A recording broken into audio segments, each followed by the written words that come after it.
오늘 우리가 함께 살펴볼 말씀, 가이사에게 세금을 바치는 것이 옳으니까 옳지 아니하니까. 이 질문은 유대 종교 지도자들이 예수님을 잡으려고 꾸민 함정이었습니다. 예수님을 대중 앞에서 올무에 걸려 넘어뜨리려는 그런 나쁜 계략이었습니다. 이 당시 이스라엘은 로마의 식민 지배를 받고 있었습니다. 그래서 모든 이스라엘 성인 남자는 인두세, 지금으로 말하면 주민세를 내야 했습니다. 그런데 그 세금은 로마 화폐로 내야 했습니다. 그래서 그 로마 동전에는 황제의 얼굴이 새겨져 있었고 그 밑에 글귀가 새겨져 있었습니다. 신의 아들. 그래서 이 세금을 낸다는 것은 단순히 돈에 대한 문제가 아니라 황제를 신으로 인정하는 의미까지 담겨 있었습니다. 그러니 유대 민족주의자나 종교적 열심이 강한 사람들에게는 이 세금 내는 문제가 큰 시험거리였습니다. 이 당시에 세금을 내느냐 마느냐 여기에 대해서 어느 쪽으로 대답해도 문제가 생기는 난제라고 할 수 있습니다. 그런데 예수님은 이 문제에 대해서 가이사의 것은 가이사에게, 하나님의 것은 하나님께 이렇게 대답을 하셨습니다. 겉으로 보면 굉장히 재치 있게 미꾸라지처럼 그 사이를 빠져나가신 것처럼 보이지만 사실은 이 안에는 하나님이 일하시는 깊은 방식과 또 성도들이 세상을 어떻게 바라보고 살아야 하는가 이에 대한 중요한 원리가 들어 있습니다. 가이사의 것은 가이사에게 바치라. 황제의 것을 황제에게 바치라. 이 말씀은 자칫 세상, 세속과 거룩 이것을 따로 구분하는 의미로 오해될 수 있습니다. 마치 하나님께 속한 것과 세상 현실을 따로 구분해서 두 개의 영역으로 나눠서 타협하며 살아가는 그런 의미의 말씀으로 보일 수 있습니다. 하지만 예수님의 말씀은 그런 뜻이 전혀 아닙니다. 여기서 바치라 이 말은 사실 돌려주어라, 원래의 주인에게 돌려주어라. 더 직접적인 표현으로는 빚을 갚아라 이런 의미를 담고 있습니다. 즉 가이사에게 진 빚은 가이사에게 갚고 하나님께 진 빚은 하나님께 갚으라는 것입니다. 계속해서 그것에 대해서 생각해 봐도 여전히 가이사의 것과 하나님의 것을 따로 구분하는 것처럼 들리지만 사실 가이사에게, 황제에게 갚는 것도 결국은 하나님께 빚을 갚는다. 이 의미를 가지고 있습니다. 그러니 가이사의 것은 가이사에게 바쳐라. 그것은 결국은 하나님께 바쳐라. 이런 표현이 되는 것이죠. 이게 도대체 무슨 말일까요? 이에 대해 이해하기 위해서 로마서 13장 1절에서 7절 말씀 살펴보겠습니다. 함께 읽어봅니다. 각 사람은 위에 있는 권세들에게 복종하라. 권세는 하나님으로부터 남이 없으니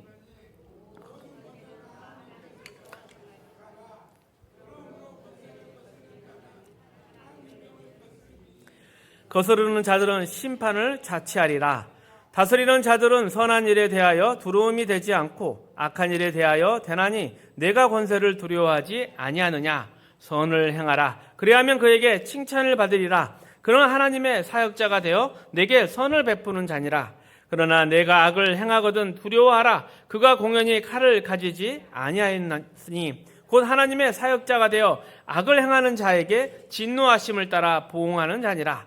그러므로 복종하지 아니할 수 없으나 진노 때문에 할 것이 아니라 양심을 따라 할 것이라.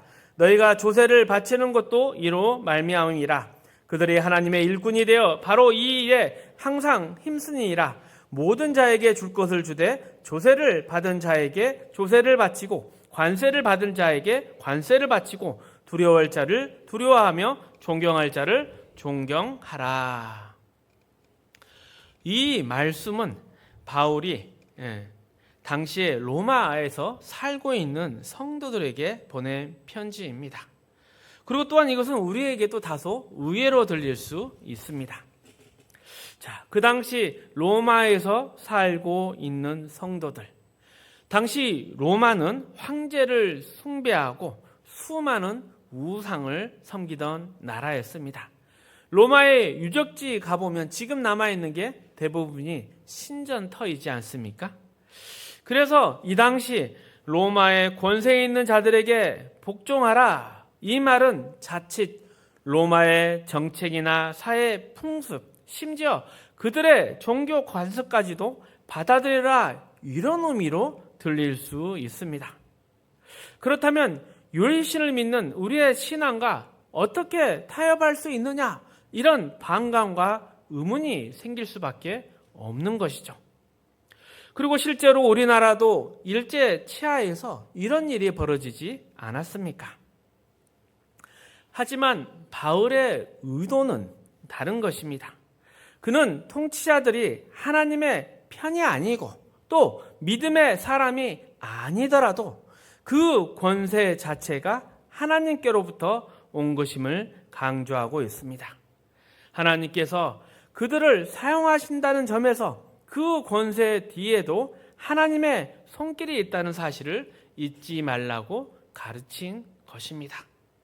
그리고 그렇게 말한 바울이 로마에 의해서 죽임을 당했습니다. 보통 우리는 이렇게 생각합니다. 우리가 예수를 믿고 나면 하나님께서 우리의 환경과 조건을 다 바꿔주실 것이다. 그리고 믿는 사람이, 신앙 있는 사람이 권세를 잡아야 나라가 평안해지고 우리의 신앙도 제대로 세워질 것이라 기대를 합니다.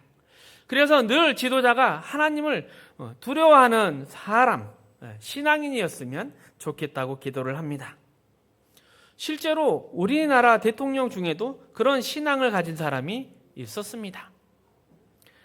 물론 그것은 분명히 감사할 일이지만 그렇다고 해서 그것만이 하나님의 뜻이 이루어지는 유일한 방법은 아닙니다. 하나님을 믿지 않는 자, 심지어 하나님을 대적하는 자가 권세를 잡아도 우리는 손해보는 것이 아닙니다. 생각해 보십시오. 지금 북한에 있는 지하 성도들을. 왜 이렇게 생각해야 되는가? 모든 권세를 주시는 분은 결국 하나님 한 분이시기 때문입니다. 욥기를 보면 욥이 왜 시험을 받았는지 알 수 있습니다. 하나님께서 천상에서 천군 천사들과 회의를 하실 때 사탄이 세상을 돌아보고 와서 한마디 합니다. 사탄은 늘 사람을 헐뜯고 고소할 거리를 찾는 존재죠. 하나님이 그에게 말씀하십니다. 너는 욥을 보았느냐?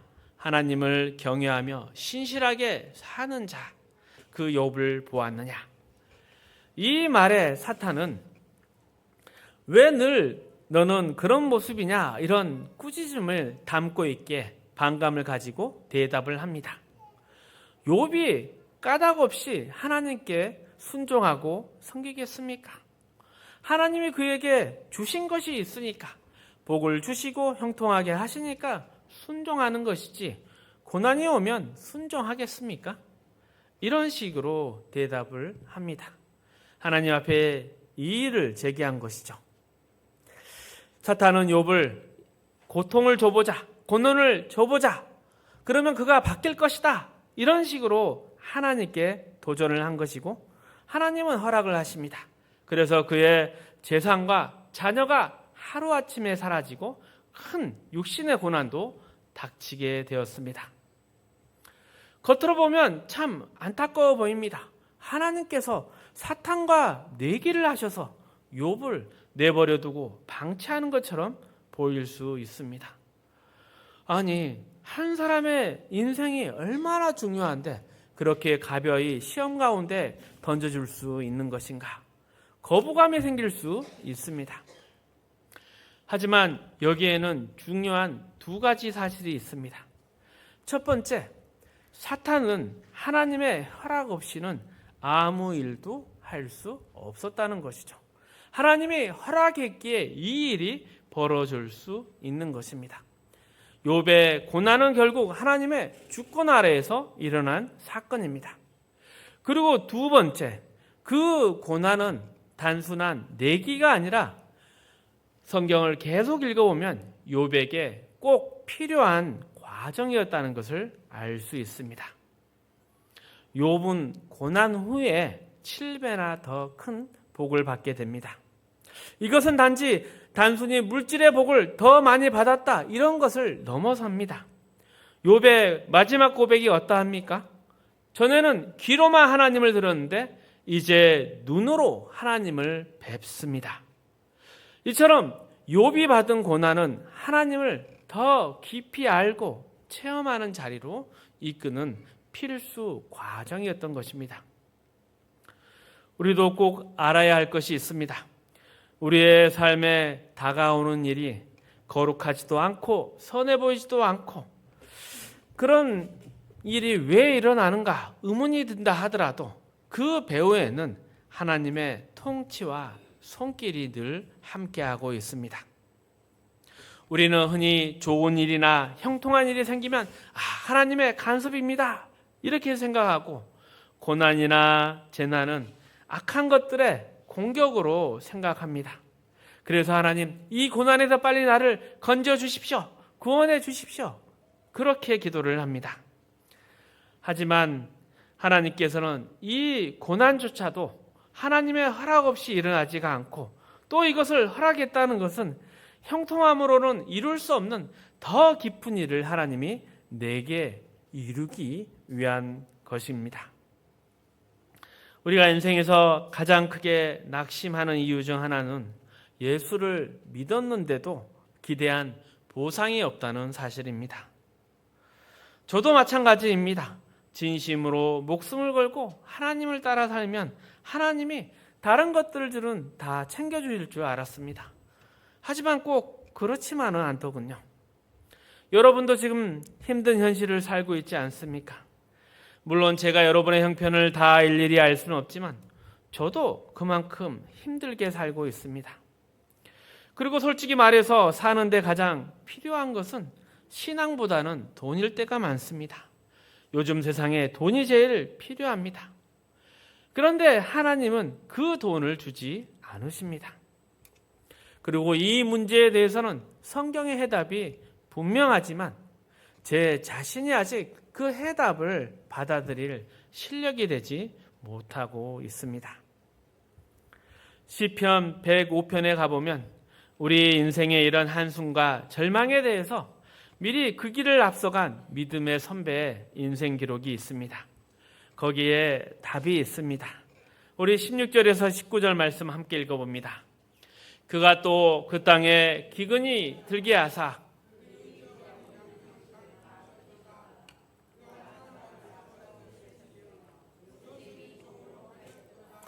그의 발은 착고를 차고 그의 몸은 쇠사슬에 매였으니 곧 여호와의 말씀이 응할 때까지라 그의 말씀이 그를 단련하였도다.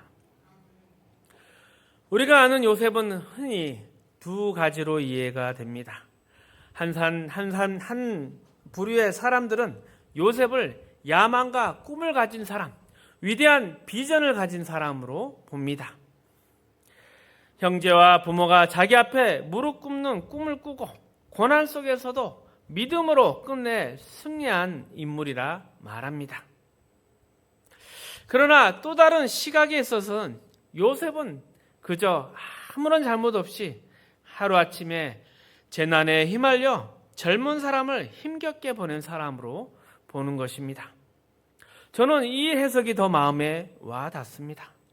그리고 실제로 살아보니 그렇고 성경의 전체 내용과도 맞아 보이기 때문입니다.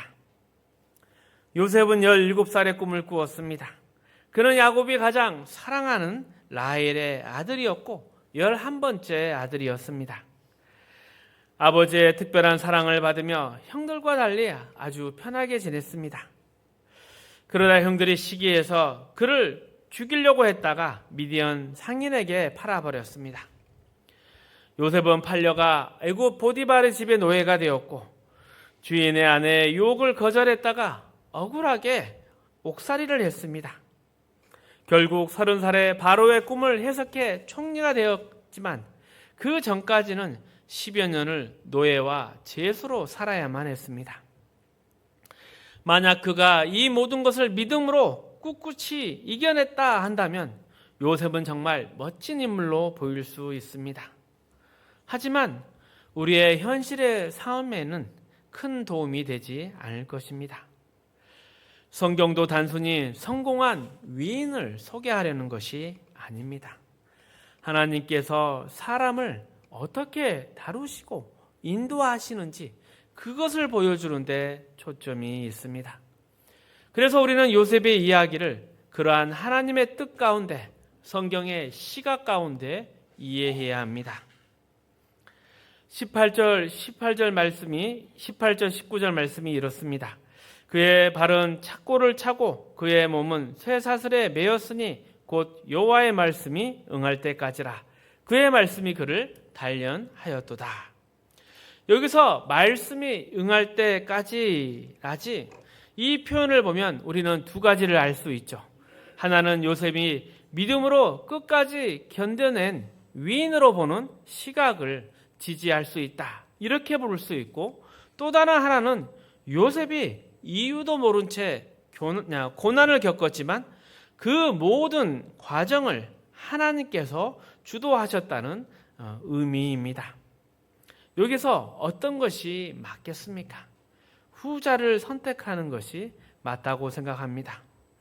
왜냐하면 18절에 그의 발이 착고에 상하며 그의 몸이 쇠 사슬에 매어 있다 이렇게 기록되어 있는데 여기서 몸은 히브리 원어로 혼을 뜻합니다. 즉 단순히 쇠사슬에 묶여 있는 것이 아니라 그의 영혼이 꿰뚫리듯 고통을 겪고 있다는 말인 것입니다. 그러니 이 말씀은 요셉이 단순히 육체적으로 힘든 것이 아니라 정신적으로도 무너졌다는 것을 의미합니다. 믿음으로 꿋꿋이 버틴 것이 아니라 어쩌다 내 인생에 이런 일이 생겼나 혼이 나간 듯한 혼비백산한 상태에 있었다는 것입니다. 우리의 인생도 그렇지 않습니까? 우리는 예수 믿고 하나님을 아버지라 부르며 수없이 기도했습니다. 병 고쳐달라고, 돈 채워달라고, 자녀 변화 시켜달라고 기도를 했지만 솔직히 말하면 원하는 대로 응답받은 경험이 얼마나 있습니까? 누군가는 더 열심히 기도해라, 금식하며 기도해라, 기도원에 가봐라 이렇게 말을 합니다. 하지만 그렇다고 모든 인생 문제가 해결되는 것 아니지 않습니까? 도대체 하나님은 어떻게 일하시는 걸까요? 감옥에 갇히고 노예로 살던 요셉의 마음을 한번 헤아려 보십시오. 종살이만큼 치사한 게 어디 있겠습니까? 죄 없이 누명 쓰고 옥살이 하는 만큼 억울함이 어디 있습니까? 요셉은 아마도 몸과 마음이 완전히 무너져 내렸을 것입니다. 그러나 그의 인생이 거기서 끝나지가 않습니다. 그는 결국 바로의 꿈을 해석해서 총리가 되었고 예전에 꿨던 꿈이 현실이 되는 것을 보게 되었습니다. 형들이 그 앞에 와서 무릎 꿇는 장면을 보고 나서야 드디어 깨달았죠. 아, 하나님이 나를 이 자리로 세우려고 그 고난을 허락하셨구나. 그러니 요셉은 처음부터 알고 견딘 게 아닌 것입니다. 총리가 되기 전까지는 여전히 감옥에 있었습니다. 우리의 신앙도 비슷합니다. 지금 우리도 여전히 남의 노예 같고 억울한 죄수 같은 현실 속에 있는 것입니다. 하지만 우리가 꼭 알아야 할 것은 하나님께서 우리를 사랑하시고 복을 주실 때 꼭 산타클로스처럼 좋은 선물만 들고 오시지는 않는다는 것입니다. 때로는 죄수의 모습, 노예의 모습으로 다가오실 수도 있습니다. 그리고 그 모습이야말로 우리에게 더 큰 유익이고 다른 방법으로는 얻을 수 없는 길이기에 하나님께서 그렇게 다가오시는 것입니다. 저도 여러분도 여전히 감옥 같은 현실에 있습니다. 답답합니다. 세상은 우리에게 위로를 주지 못합니다. 가장 가까운 사람이 더 크게 상처 줄 때도 많습니다. 그런데도 우리가 이 현실을 참는 이유가 무엇일까요? 그것은 하나님께서 모든 것을 합력해 선을 이루신다는 것을 믿기 때문입니다. 성경이 그렇게 가르치고 있고 하나님의 생각과 방법이 우리의 것보다 높다는 것을 믿기 때문입니다. 이것이 바로 믿음인 것입니다. 믿음이라는 것이 억지로 매달려서 원하는 것을 얻어내는 게 아닌 것입니다. 하나님이 나보다 높으시고 의롭고 선하시고 거룩하시다는 것을 인정하는 것이며 하나님이 그렇게 하실 때는 반드시 이유가 있다고 하며 항복하는 것입니다. 성경이 그것을 계속 가르치고 있는 것입니다. 왜 하나님은 믿는 이스라엘을 우상 숭배하는 로마의 속국이 되게 하였을까요? 이유가 있었던 것이죠. 구약의 예레미야 선지자는 유대에게 이스라엘에게 바벨론에 항복하라고 전하다가 동족들에게 매국노로 몰려서 죽임을 당했습니다. 그러나 그가 이스라엘에게 항복을 권한 이유는 목숨을 부지하기 위해서 살기 위해서가 아니라 그것이 이스라엘을 향한 하나님의 뜻이었기 때문입니다. 이스라엘의 죄 때문에 하나님께서 바벨론을 들어서 이 이스라엘을 치신 것이고 그 심판을 겸손히 받으라는 것입니다. 미가서 6장 9절에는 이렇게 기록되어 있습니다. 함께 읽어봅니다. 여호와께서 성읍을 향하여 외쳐 부르시나니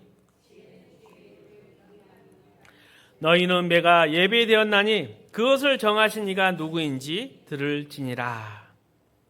매가 예비되어 있다. 이 매를 순순히 받으라.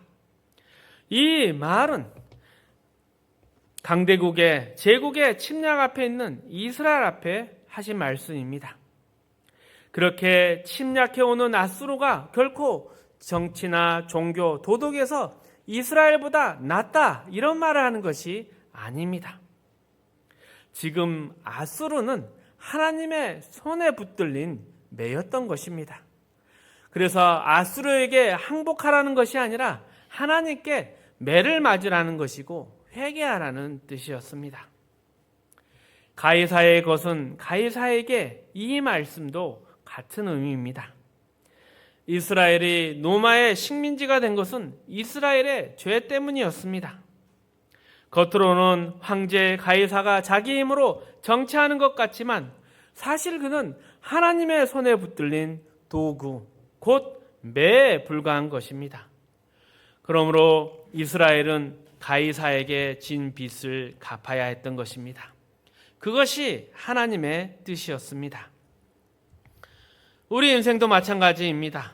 고달픔, 억울함, 말할 수 없는 형편까지도 결국 우리를 위해 존재한다는 사실을 인정하고 그 앞에 순종해야 합니다. 그렇다고 이것은 게으르게 살라는 말도 또 세상과 타협하라는 말도 아닙니다.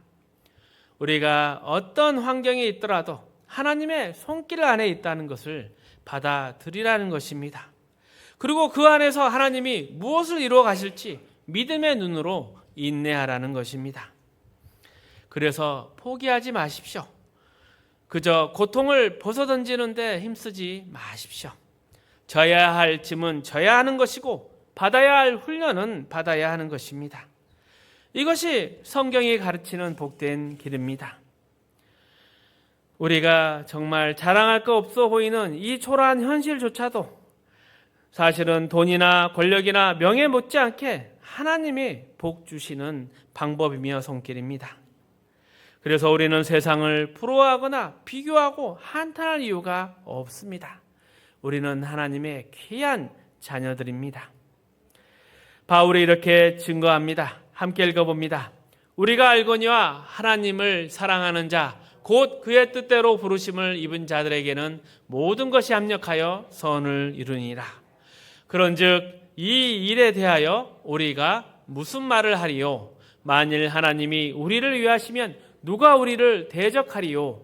자기 아들을 아끼지 아니하시고 우리 모든 사람을 위하여 내주시니까 어찌 그 아들과 함께 모든 것을 우리에게 주시지 아니하겠느냐. 하나님께서 아들까지 주셨는데 무엇을 더 아끼시겠습니까? 그러므로 우리의 이 수고와 고난, 환난조차도 하나님의 사랑 안에서 주어지는 복입니다. 계속해 바울이 이렇게 고백합니다. 함께 읽습니다. 누가 우리를 그리스도의 사랑에서 끊으리요? 환난이나 공고나 박해나 기근이나 적신이나 위험이나 칼이랴. 기록된 바 우리가 종일 주를 위하여 죽임을 당하게 되며 도살당한 양같이 여김을 받았나이다 함과 같으니라. 그러나 이 모든 일에 우리를 사랑하신 이로 말미암아 우리가 넉넉히 이기느니라. 내가 확신하노니 사망이나 생명이나 천사들이나 권사자들이나 현재 일이나 장래 일이나 능력이나 높음이나 깊음이나 다른 어떤 피조물이라도 우리를 우리 주 그리스도 예수 안에 있는 하나님의 사랑에서 끊을 수 없으리라. 오늘 우리의 현실에 고달픔이 올 수 있습니다. 그러나 우리는 절망하지 않습니다. 한숨이 내어 쉬더라도 그것은 결코 비극으로 끝날 것이 아니기 때문입니다. 말씀을 정리하겠습니다. 오늘 가해사의 것은 가해사에게, 하나님의 것은 하나님께. 이 말씀은 단순히 세속과 신앙을 구분하고 타협하며 살아가라 이러한 것이 아니라 모든 권세와 상황이 하나님 손 안에 있다는 것을 보여주는 말씀입니다. 이스라엘이 로마의 식민지가 된 것도, 또 요셉이 노예와 죄수로 억울한 고난을 겪은 것도 모두 하나님의 허락 안에서 이루어진 일이었습니다. 우리는 종종 고난을 악의 공격으로 보지만 성경은 그 속에 하나님의 선한 뜻과 계획이 있음을 가르칩니다. 그래서 믿음이라는 것은 졸라서 원하는 것을 얻어내는 것이 아니라 하나님이 더 크고 선하시며 그분의 계획이 옳다는 것을 인정하고 맡기는 것입니다. 그리고 로마서 8장은 이렇게 말합니다. 하나님을 사랑하는 자들에게 모든 것이 합력해 선을 이룬다. 또 어떤 것도 그리스도 사랑 안에서 우리를 끊을 수 없다. 그래서 우리는 눈물을 흘릴 수 있어도 절망하지는 않습니다. 고난 속에서도 결국 하나님의 사랑과 선하심을 믿고 나아가는 것이 참된 믿음입니다. 승리하실 수 있기를 축복합니다.